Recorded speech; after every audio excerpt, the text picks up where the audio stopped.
Thank you so much for joining us today. We have another exciting guest with us from the entertainment industry. I cannot wait to learn more about this career path.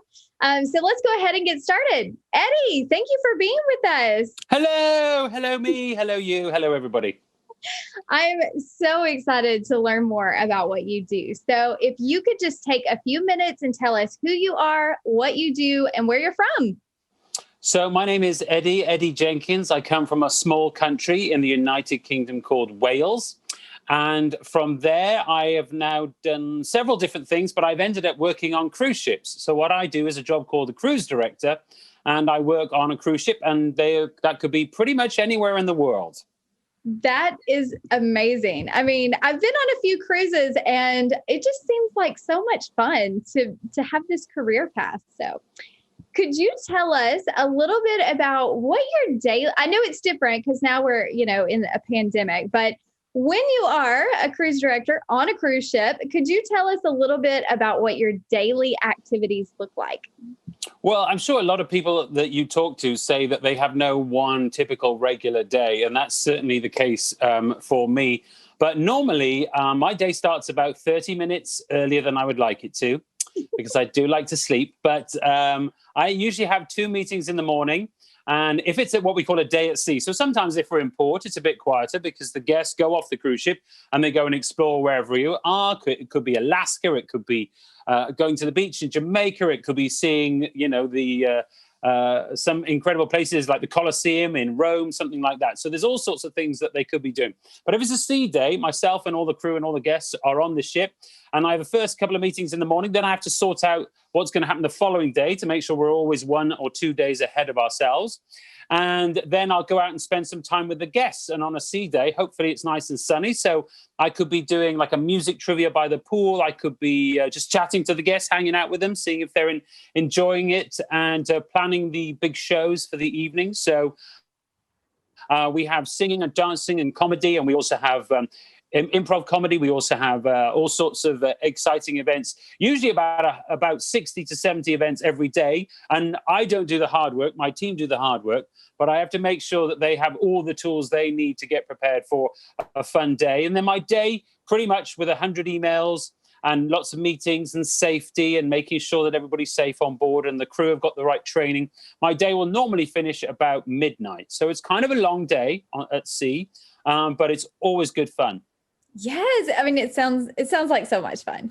So could you tell us a little bit about, you talked about all these different activities that you get to be a part of. Do you get to develop and create new activities? Are you part of the creative process, or how do y'all decide what do you do on a ship?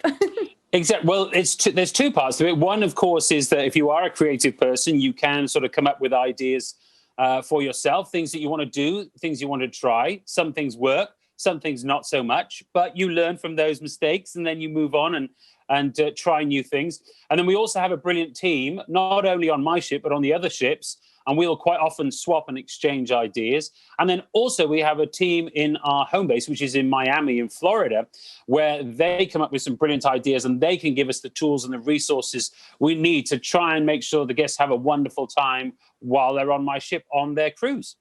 Yeah. I mean, you just seem to be so full of energy. Do you just have to be energetic and excited every single day, or do you get a little downtime to yourself? Well, people often ask me, when is your day off? And on a ship, it's 24 hours a day, 7 days a week. So my day off is the day after my contract ends. So normally I do about 5 months on and then about 2 months off. So that's about 150 days I work straight. No days off. There's no sort of Martin Luther King Day. There's no Labor Day. There's nothing like that. We are working every single day. So crew members have to work very, very hard. But the upside of that is that you've always got a family around you to hang out with, have fun with. And so it doesn't always feel like work when you're sort of dancing around on the pool deck to the Black Eyed Peas or somebody else. And you're thinking, hang on a minute, it's a lovely night and I'm dancing under the stars with a bunch of guests and I can't believe I'm getting paid for this. Very true. When you can find that job that's fun, you're passionate about, you never work a day in your life, right? Exactly.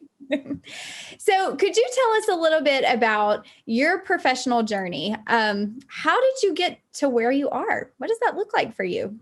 Well, if you've ever seen an old black and white movie of somebody walking into a door that opens the other way, that's me, is that I've just walked into many doors that have slapped in my face and gone through and just found another door. I had no idea that my journey would end up being a cruise director. I've done different things in my life. I started out actually as a radio presenter. I was on the radio and I would be in a little booth with some microphones and some music. And I do that for 4 hours a day. And I did that in Wales, which is where I'm from. I did it it rains quite a lot in Wales. So it's good to go to visit other places sometimes. I've done it in England, Australia. I did it in the United States as well. In Arizona, I've done it in Australia and New Zealand. And I like doing that. But obviously, if you're in a box talking to people, you're speaking to hundreds of thousands of people, but not actually meeting too many of them. And so I became a DJ at night as well. So I could go and hang out and listen to fun music. And like people are usually in a very good mood when they're in a nightclub. And that's how I ended up on ships. I met somebody who did it. And I'd never been on a cruise ship. So I didn't know. They asked me, would you be interested in being a cruise ship DJ? And I said, well, don't people fall over? Because I assume on a ship, it's doing this all the time. And they're like, clearly you're stupid, but we're going to give you a try anyway. And can you be in Galveston by Sunday? And I said, yes, absolutely. And I remember putting the phone down and I turned to my dad and said, Dad, do you know where Galveston is? Because I had no idea. But it's in Texas. And I went to a ship called the Rhapsody of the Seas with Royal Caribbean. And I did 6 months. And after about 3 weeks, I knew I loved it. And I was like, this is where I'm going to be until they literally march me off the gangway and send me home. I love that. One of my favorite things about talking to different industry professionals is hearing the journey, because so many times you do not end up in the career that you expect yourself to be in. Mm-hmm. And being open to new possibilities and being able to adapt and change is so important to your professional success. Yeah, I actually went to university. I'm wearing my, I'm a NAU graduate, Northern Arizona University, which if you don't know is like the Harvard of the West, which is, it's only me that says that. But anyway, I had a great time there. And I went there to do sort of TV journalism. I was going to be like some sort of Dan Rather type TV journalist. And they took one look at me and said, really, you've got a face for radio, so try something else. And, you know, from then on, I've taken all sorts of left and right turns to end up where I am now. It's bizarre. Yeah. So that's a perfect lead in to my next question is, I'm sure just like everyone else in their professional journey, you've probably encountered some obstacles along the way. Would you mind speaking a little bit about how you've overcome maybe setbacks or obstacles in your career path? Yes, I think, and I've been talking about this in the last few days about sometimes there are moments in your life when you can't, well, there's a phrase I would use, you can't see the wood for the trees because you're right in it and in that moment where somebody is either complaining about something you've done or not saying you've done a very good job, and you can't see the bigger picture that maybe this is a good thing, you know, because if you take a step back and look at the forest, you know, what I say is you can't see the wood for the trees. Sometimes when you're in it, you can't see that there is a bigger picture and maybe like a bigger plan. And that while you're in it and feeling sad and down about something you might have got wrong or being criticized for something, that maybe it's part of the process and part of the journey and you learn from it and you move on and you try and use that experience. Like I said, I started out in TV. I did a bit of radio. I was a nightclub DJ. I was a nightclub promoter. I lived in New Zealand for 4 years as well. And what I didn't know at any moment on that journey until I became a cruise director, the day that I became a cruise director, I thought, I've got to manage some people. Well, I've done that before. I've managed 90 people, which is what I do now. I've got to make people have a great time every night they come to one of our venues, which is 3,000 people on a cruise ship. Well, I've done that when I was a DJ as well. Also, I've got to do a bit of TV because we have a little TV station on the ship for our guests. Well, I've done a bit of that. And so also sometimes we've got to have specific parties where we've got to have specific type of music. Maybe it's Caribbean music, maybe it's 70s night, or it's a classic 80s night. Well, I've got that experience as well because I used to be a radio person. I used to know when all the songs are in the right decades.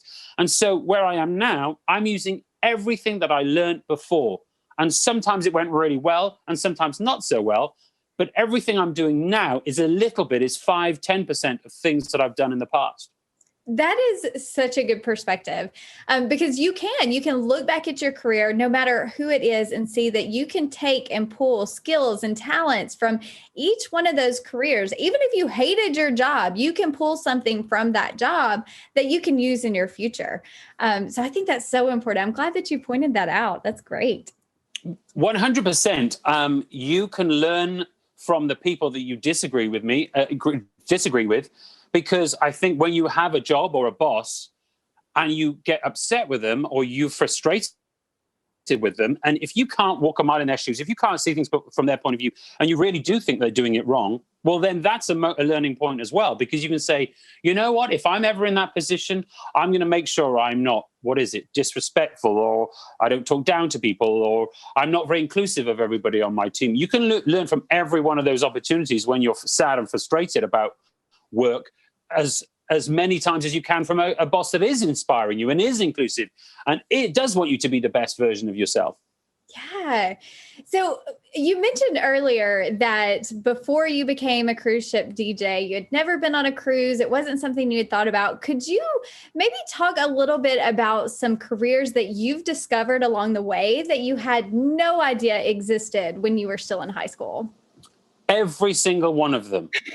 I mean, when I was in high school, I remember listening to the radio and just thinking, wow, that's a cool job. You just get to talk about music and play music. You know, you could be, people are on the radio just going, well, I've just got the latest, release by Taylor Swift or Billie Eilish or whoever it is.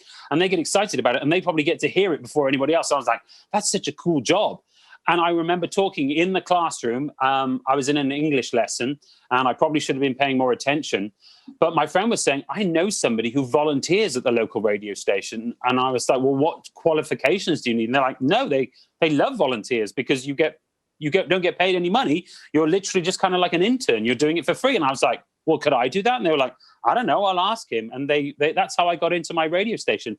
And from then I didn't know that if you just liked music and you were a fan of music, you could learn to become a DJ. I didn't know that you could become an art auctioneer. Like I've seen art on the TV and they go, I didn't know that you could just learn that and do it as a job. I did that for a while as well, And then when I stepped on a cruise ship, my head explodes again because I see all the different jobs there are on cruise ships. That we have chefs and we have electricians and we have captains and staff captains and people like that, and people learn all these things. And so I was like, this is amazing. We have people on a cruise ship whose only job it is to help you go shopping when you're in port to get the best deals. Imagine a job where you just get paid to go shopping. I mean, that's amazing. I feel like I might have found my next career path. There you go, April. Something to think about. Absolutely. That's so exciting to think about. And I'm so glad you shared that with our students, because a lot of times when you're in high school, you have this vision of what you want to do, but it's clouded by what you only currently know. And the more you live, you learn more and more. And just like you said, your head explodes when you see all of these different opportunities that are available. So I definitely challenge students to not get too set in your past to think that there's only one way for you. Be open to new possibilities for sure. One of our brilliant captains that we have at Celebrity Cruises is a person called Captain Kate. Now, Captain Kate has a huge following on Instagram. I think she has over 250,000 followers. And she is the first ever American female captain of a mega cruise ship.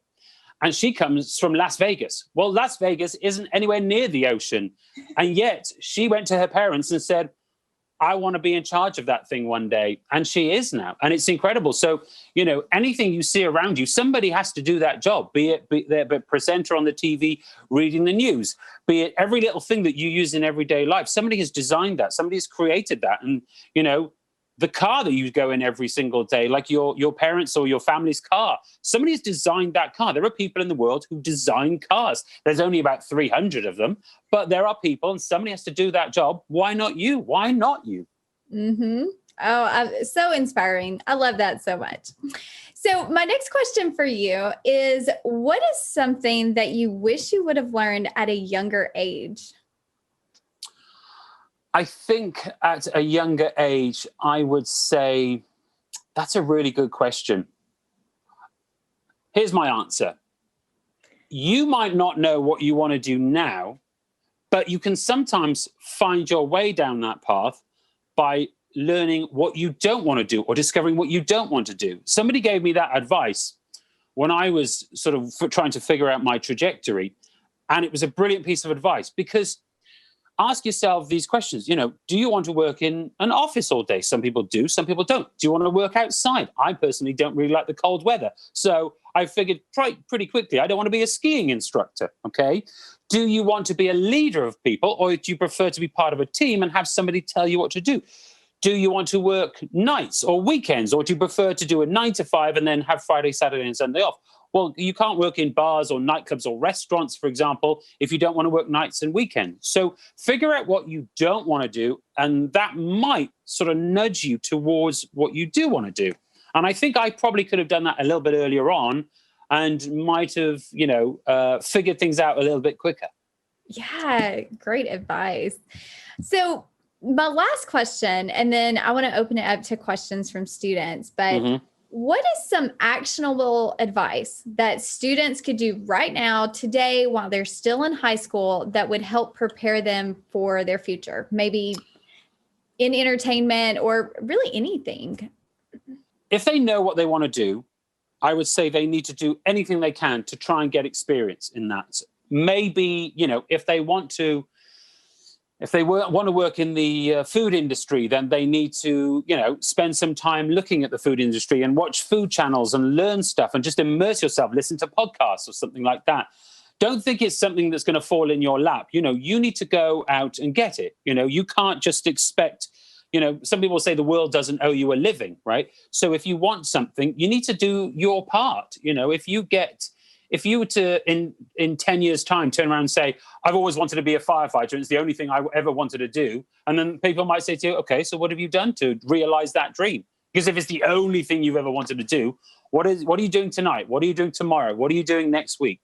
There is an incredible episode of Oprah Winfrey a long, long time ago, and they had a girl on there who was 15 years old. She came from a terribly unprivileged background, a real struggling background. And she said to herself, I'll never forget this episode, because she said, what if today I wake up, tomorrow morning, what if I wake up and on that day I do everything I can to further my goals, right? And whether it's write it down, whether it's go out and ask for an opportunity, anything like that. What if I spent 8 hours just thinking about me and trying to push myself forward as a human being? And then she woke up that morning, she set her alarm, she got up early, she went to the library, she got books on this and that and this and that. And she achieved an incredible amount. And it was a massive success story. And she said, what's your bit of advice? And she said, I said, after that 8 hours, I didn't just go, well, that was great. That was a great 8-hour day. She said, what if I do this tomorrow and the next day and the next day? And imagine how much you can achieve if you really set your mind to achieve some goals. Yeah. And I think you're right. I mean, just immerse yourself in whatever it is that you're interested in, whether it be film industry or maybe entertainment director or a DJ, like immerse yourself in that world to where you can learn and get experience as much as possible. Yeah. My girlfriend is in the entertainment business as well. She's a singer, dancer, actress. And just this week, she's been watching plays. She's been sort of doing research on some of the most important people in theatre. And she was always trying to learn about behind the scenes, backstage, things that are going on, how things are put together, set design, how direction works, all these sorts of things. And it's all going to add up in terms of, you just don't know that you're going to need it and then until further down the line. Yeah. And I don't think you ever really stop learning. I mean, there's never a point where you just know everything. So continuing to educate yourself is always a huge bonus. 100%. Yeah.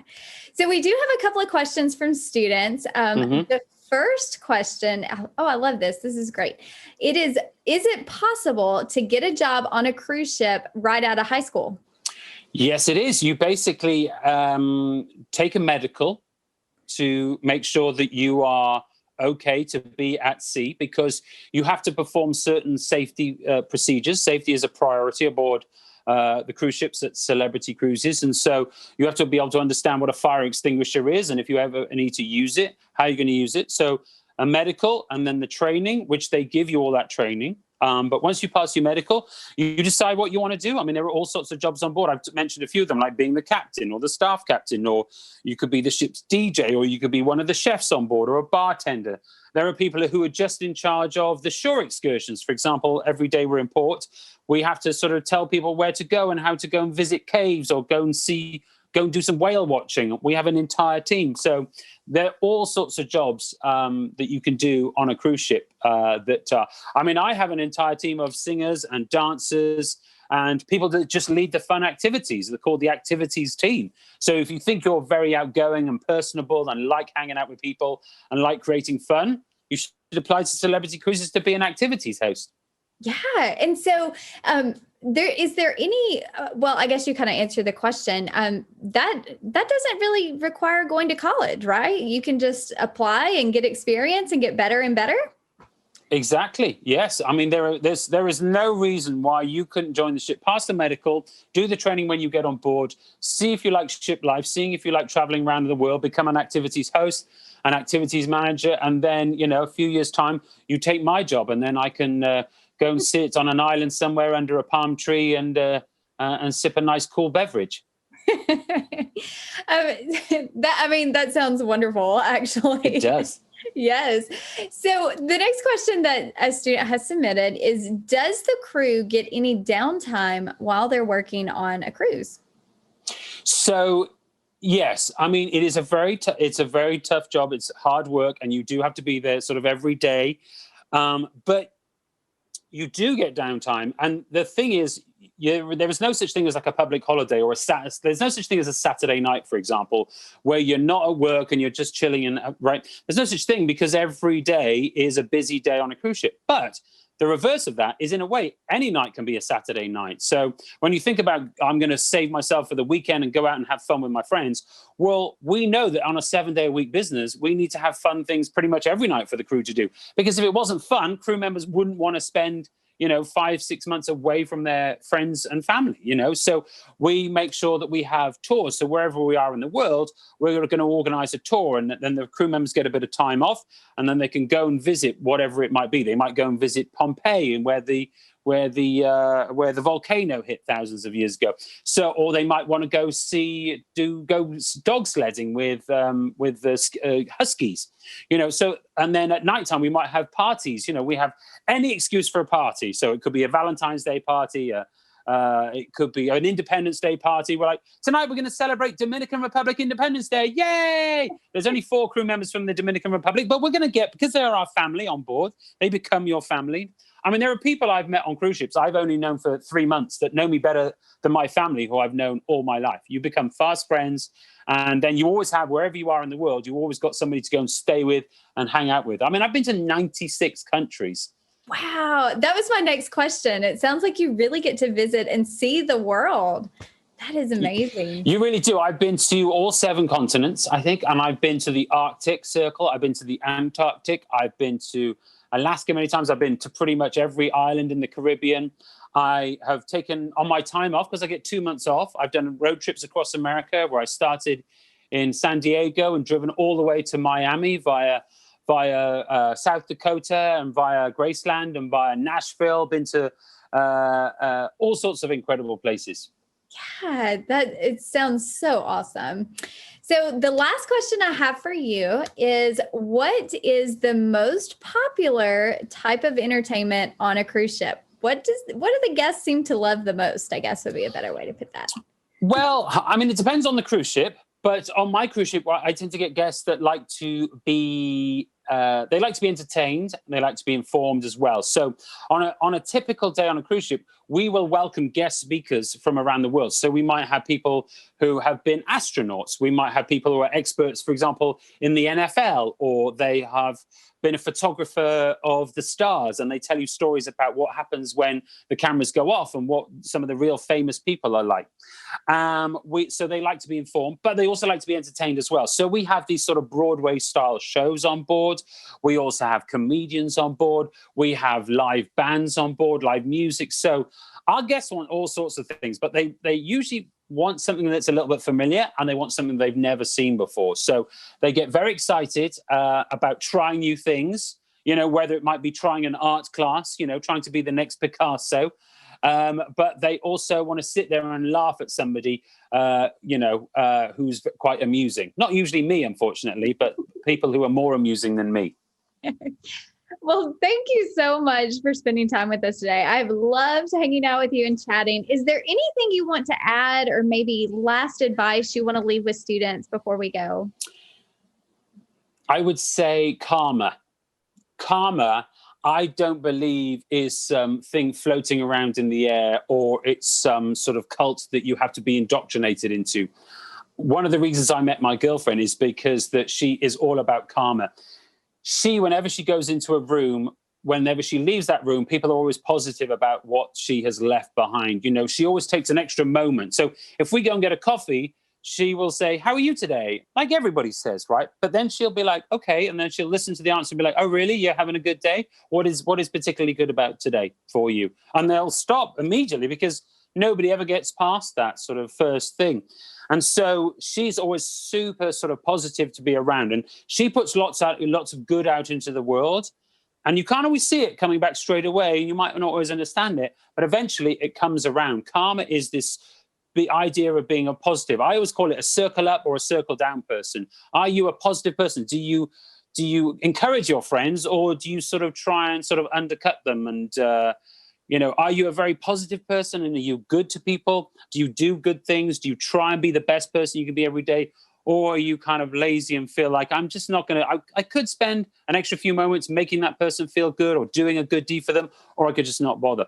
Karma, I believe 100% in the world is a positive force. And if we do these little acts of random kindness for one another, it will come back to you eventually. That's what I believe karma is.